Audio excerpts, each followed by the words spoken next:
Hi hello అందరికీ నమస్కారం. Welcome to our channel. నేను ఆదిత్య.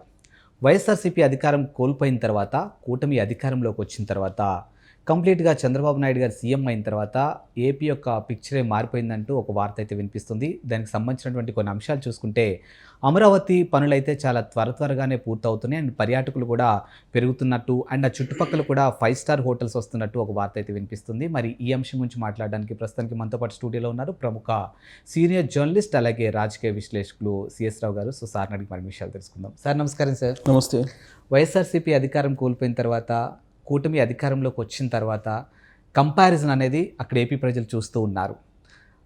ఎగ్జాంపుల్గా చూసుకున్నట్టయితే అమరావతి పనులు అనేవి చాలా స్పీడ్గా జరుగుతున్నాయి, పర్యాటకులు వస్తూ ఉన్నారు. ఎట్ ద సేమ్ టైం చుట్టుపక్కల 5 స్టార్ హోటల్స్ వస్తున్నాయంటూ ఒక వాదన, ఒక టాక్ అయితే వినిపిస్తూ ఉంది. మరి ఆ కంపారిజన్ చేసుకునే పరిస్థితులు ఎందుకు వచ్చాయంటారు? సో చంద్రబాబు నాయుడు అధికారంలోకి వచ్చిన తర్వాత 3 నెలలు వచ్చింది. ఈ 3 నెలలకే చాలా మార్పు కనిపిస్తుంది అనేది అమరావతితో పాటు ఆంధ్రప్రదేశ్లో ఉండేటువంటి అన్ని మేజర్ సిటీలు ఏదైతే ఉందో వాటి యొక్క పరిస్థితిని కనుక గమనిస్తే కనుక డెవలప్మెంట్ అనేది కనిపిస్తుంది అక్కడ అనే అభిప్రాయం కలుగుతుంది. సాధారణంగా ఏంటంటే పెద్దలు ఏం చెప్తారంటే, ఒక ఊరు యొక్క ఆర్థిక పరిస్థితిని అంచనా వేయాలంటే ఆ ఊరిలో ఉండే ప్రహరీ గోడలు చెప్తాయని చెప్తుంటారు. అంటే ఆ ఊరిలో మనం ఎంటర్ అయ్యగానే ఆ ఊరిలో ప్రహరీ గోడలు ఎలా ఉన్నాయి, వాటిని బట్టి ఆ ఊరు ఎంత ఆర్థికపరమైనటువంటి ఆసాములు ఉన్నారు, లేదంటే ఎంత ఆర్థిక పరిపుష్టితో ఉన్నది అంచనా వేయచ్చు అని చెప్తుంటారు పెద్దలు. అలాగే ఆ రాష్ట్రం యొక్క, ఏ రాష్ట్రం అయినా కానీ, రాష్ట్రం యొక్క ఆర్థిక పరిస్థితి కానీ, రాష్ట్రం యొక్క పరిస్థితి కానీ ఎలా ఉంది అని చెప్పడానికి కొన్ని మనం ఉదాహరణలుగా తీసుకోవచ్చు. వాటిలో ఏంటంటే హోటల్స్, పర్యాటకులు ఎంతమంది వస్తున్నారు, ఎయిర్ ఫ్రీక్వెన్సీ ఎంత ఉంది, తర్వాత ఈ ట్రైన్ ఫ్రీక్వెన్సీ ఎంత ఉంది, వీటిని బేస్ చేసుకొని ఆ రాష్ట్రం యొక్క పొటెన్షియల్ ఎంత ఉంది అనేది అంచనా వేస్తూ ఉంటారు సహజంగా.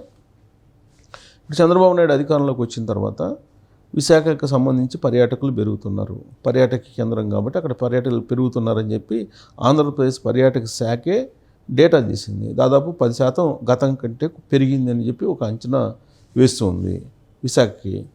అలాగే తిరుమల తిరుపతి దేవస్థానానికి వచ్చేటువంటి పిలిగ్రిమ్స్ సంఖ్య ఇప్పుడు పెరిగిందండి, ఇంకా అంతకుముందు కంటే కూడా. కారణం ఏంటంటే, సరే అది ఇప్పుడు కూడా వస్తూ ఉంటారు, పిలిగ్రిమ్స్ వస్తుంటారు, అది ఎప్పుడు రష్గానే ఉంటుంది, ఎప్పుడు విరాళాలు భారీగా వస్తుంటాయి, హుండీ నిండుతూ ఉంటుంది, అదన్నీ కామనే. కానీ అక్కడ వస్తున్నటువంటి భక్తుల యొక్క హ్యాపీనెస్ని తీసుకుంటే కనుక అక్కడ చేస్తున్నటువంటి ఏర్పాట్లు కానీ ఇవన్నీ చూసి చాలా హ్యాపీ ఫీల్ అవుతున్నారు. ప్లస్ వచ్చేటువంటి వాళ్ళ సంఖ్య కూడా పెరిగింది, గతం కంటే రద్దీ ఎక్కువైంది అని చెప్పి తిరుమల తిరుపతి దేవస్థానానికి ఆడ ఉండేటువంటి నిర్వాహకులు ఎవరైతే ఉన్నారో వాళ్ళు చెప్తున్నటువంటి సిచ్యువేషన్ కనిపిస్తుంది. అంటే రోజు దర్శించుకునేటువంటి వాళ్ళ సంఖ్య పెరుగుతూ ఉందని, అక్కడ ఏర్పాట్లు కూడా ఎక్కువ ఉన్నాయి. సో దానికి తగ్గట్టు ఏర్పాట్లు కూడా చేస్తున్నారు కాబట్టి వచ్చేవాళ్ళు కూడా వస్తూ ఉన్నారు. ఇక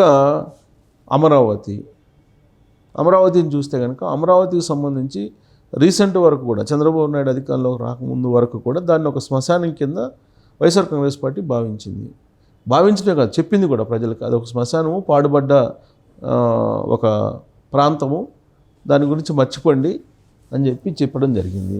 అక్కడ అమరావతి ప్రాంతానికి వెళ్తే కనుక ముళ్ళ పొదలు కనిపించాయి. ఆ ముళ్ళ పొదలు కాస్త ఇప్పుడు జంగిల్ క్లియరెన్స్ జరిగింది.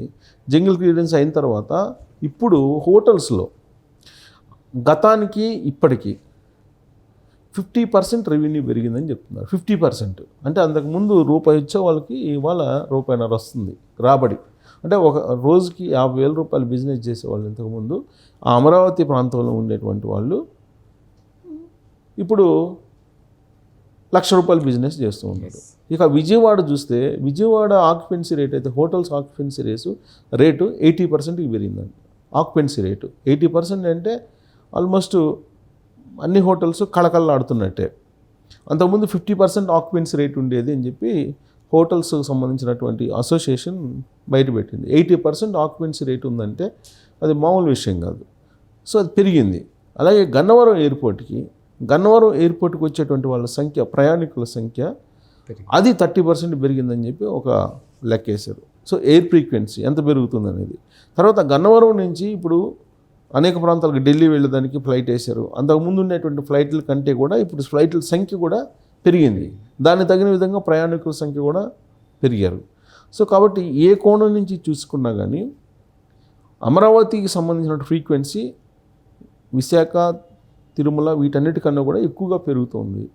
ప్లస్ వచ్చేటువంటి వాళ్ళ సంఖ్య కూడా ఎప్పుడు రోజు రోజుకి పెరుగుతుంది.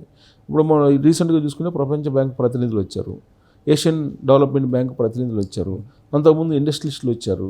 సో ఏ రోజు కూడా విదేశాల నుంచి రాకుండా లేనటువంటి రోజే లేదు. చంద్రబాబు నాయుడు ముఖ్యమంత్రిగా ప్రమాణ స్వీకారం చేసిన తర్వాత అక్కడ హోటల్స్ అన్నీ కూడా నిండిపోతున్నాయి. రాబోయేటువంటి రోజుల్లో ఈ ఫ్రీక్వెన్సీని చూసిన తర్వాత 80% ఫ్రీక్వెన్సీ అక్కడ హోటల్స్లో ఉందని చెప్పి తెలుసుకున్నటువంటి మ్యారియట్, రాడిసన్ లాంటి పెద్ద పెద్ద హోటల్స్ అక్కడ పోయి హోటల్స్ పెట్టాలి విజయవాడలో అనేటువంటి ఆలోచన చేస్తున్నారు. రాడిసన్ అలాగే మ్యారియట్ లాంటివి కూడా అక్కడ హోటల్స్ పెట్టడానికి ఇప్పుడు సిద్ధమవుతున్నారు అనేది లేటెస్ట్ న్యూస్. దీని అందరికీ కారణం ఏంటంటే అమరావతికి సంబంధించి అమరావతి నిర్మాణం జరుగుతుంది వేగంగా అనేది ఒకటైతే, ఆల్రెడీ సిఆర్డీఏ ఆడుంది. ఆ సిఆర్డీఏ అది 2019 నుంచి 24 వరకు స్లో అయిపోయింది. ఇప్పుడు మళ్ళీ రీవర్క్ అవుతుంది. ఇనీషియల్గా 36 కోట్లతోటి ఆల్రెడీ జంగిల్ క్లియరెన్స్ జరుగుతుంది, చాలా వేగంగా శరవేగంగా జరుగుతుంది. డిసెంబర్ 1వ తారీఖు నుంచి అమరావతి నిర్మాణం ప్రారంభం కాబోతుంది, పునర్నిర్మాణం ప్రారంభం కాబోతుంది అనేది మంత్రి నారాయణ అనౌన్స్ చేశారు. డిసెంబర్ 1 నుంచి ప్రారంభం కావడంతో పాటు దానికి సంబంధించిన బడ్జెట్ని కూడా అలాట్ చేశారు. 15,000 కోట్ల రూపాయలు ఆల్రెడీ కేంద్ర ప్రభుత్వం ఇచ్చేసింది. అది కాకుండా ఒక 40,000 కోట్ల రూపాయలు ప్రపంచ బ్యాంక్ నుంచి కానీ, లేదంటే ఏషియన్ డెవలప్మెంట్ బ్యాంక్ నుంచి కానీ, లేదా ఇతరతర మార్గాల నుంచి కానీ సేకరించడానికి రెడీ అయింది. అంటే సుమారుగా 45 ప్లస్ ఒక 15, 55,000 కోట్లు ప్లస్ ఇంకొక 5,000, మొత్తం 60,000 కోట్ల రూపాయలకు సంబంధించినటువంటి ప్లాన్ రెడీ అయి ఉంది ఇనీషియల్గా. సో బట్టి 60,000 కోట్లు అంటే ఇది హ్యూజ్ అమౌంట్. సో 60,000 కోట్లతోటి అభివృద్ధి ప్రారంభం కాబోతుంది అని అంటేనే అమరావతిని ఇంకెవరు ఆపలేరు అనేది అర్థమైపోతుంది. ప్లస్ దానికి తగిన విధంగా ఇండస్ట్రియలిస్టులు వస్తున్నారు. ప్రధానంగా ఇండస్ట్రియలిస్టులు అనేక మంది అమరావతికి వస్తున్నారు. అమరావతి మీద నమ్మకం కలిగింది వాళ్ళకి. సో అమరావతి శరవేగంగా డెవలప్ కాబోతుంది, గ్రీన్ ఫీల్డ్ సిటీ ఏర్పడబోతుంది, వరల్డ్ వైడ్ దాని కాంపిటీషను వస్తుంది అనేది వినిపిస్తుంది. ప్లస్ చంద్రబాబు నాయుడు ఆల్రెడీ ఆయన ఒక విజన్ డాక్యుమెంట్ని అక్టోబర్ 2వ తారీఖున విడుదల చేయబోతున్నారు. అక్టోబర్ 2వ తారీఖున విడుదల చేసేటువంటి విజన్ డాక్యుమెంట్ని చూసిన తర్వాత ప్రపంచవ్యాప్తంగా ఉండేటువంటి టాప్ కంపెనీస్ అన్నీ కూడా అమరావతి రావడానికి ఖచ్చితంగా క్యూ కట్టే అవకాశం ఉంది. కారణం ఏంటంటే అన్ని రకాల వనరులు ఉన్నాయి అక్కడ. ఆ రాష్ట్రానికి తెలంగాణ కంటే కూడా అక్కడ ఉండేటువంటి అడ్వాంటేజ్ ఏంటంటే సముద్ర తీరం, కోస్తా కారిడార్ ఏర్పాటు చేస్తున్నారు, ఇంకొక వైపు ఎక్స్ప్రెస్ వేలు ఏర్పాటు చేస్తున్నారు. అమరావతి నుంచి విజయవాడ నుంచి హైదరాబాద్కి ఒక ఎక్స్ప్రెస్ వే వేస్తున్నారు. అది 6 లేన్స్ రోడ్డు కూడా వేస్తున్నారు. అంటే అమరావతికి చుట్టుపక్కల 4 వైపుల నుంచి ఎటు వెళ్ళటానికైనా కానీ, అటు బెంగళూరు వెళ్ళటానికి కానీ, అటు చెన్నై వెళ్ళటానికి కానీ, ఇటు హైదరాబాద్ రావడానికి కానీ, లేదా అటు సముద్ర తీరం ఉంది, ఎక్స్పోర్ట్స్ ఇంపోర్ట్స్. సో అక్కడి నుంచి ఎక్స్పోర్ట్స్ ఇంపోర్ట్స్ స్టార్ట్ అయితే ఒక్కసారి ఇమాజిన్ చేసుకుంటే అసలు ఆంధ్రప్రదేశ్ ఏ లెవెల్కి వెళ్తుంది, ఏ స్టేజ్కి వెళ్తుంది అనేది మనం ఊహించుకోవచ్చు. దానికి సంబంధించినటువంటి డాక్యుమెంట్ని చంద్రబాబు నాయుడు అక్టోబర్ 2వ తారీఖున నరేంద్ర మోడీ చేతుల మీదుగానే ఆ విజన్ డాక్యుమెంట్ని రిలీజ్ చేయబోతున్నారు. దానికంటే ముందు ప్రజల మధ్యకు తీసుకురాబోతున్నారు. సెప్టెంబర్లోనే ప్రజల మధ్యకు తీసుకొచ్చి దాని ముసాయిదాన్ని ప్రజల మధ్య పెట్టబోతూ ఉన్నారు. ప్రజల మధ్య పెట్టి ప్రజల నుంచి కూడా సలహాలు సూచనలు తీసుకొని ఫైనల్ విజన్ని డాక్యుమెంట్ని అక్టోబర్ 2వ తారీఖున విడుదల చేయాలనేది చంద్రబాబు నాయుడు యొక్క ఆలోచన. ఇదన్నీ కూడా ట్రాన్స్పరెంట్గా ఉన్నాయి.